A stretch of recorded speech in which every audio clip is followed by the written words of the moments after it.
Some states, as a convicted felon, you cannot vote.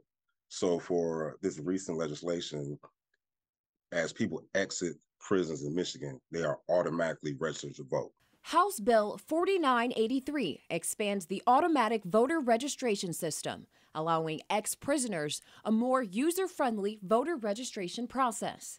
Soon, when people leave a Michigan jail, they'll receive a letter from the Secretary of State and the Michigan Department of Corrections. The letter will give an explanation of the eligibility requirements to register to vote, with an option to decline.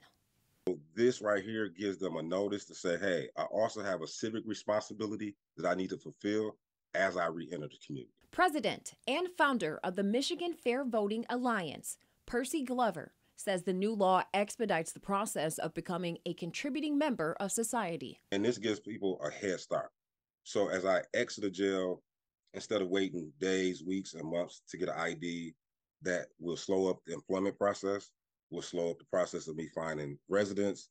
I now leave the jail day one with identification in hand. Active voters are active members of society, which is a big step, Glover says, to help people transitioning from incarceration to freedom.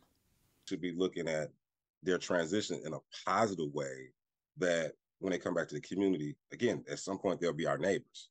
And we want our neighbors to be successful in the same way that we're successful. Re-entering society from jail can be a hard transition, but House Bill 4983 aims to take voter registration off the to-do list for ex-prisoners in Michigan. But also understand that grassroots groups have a responsibility to also fill that gap around education, around the electoral process.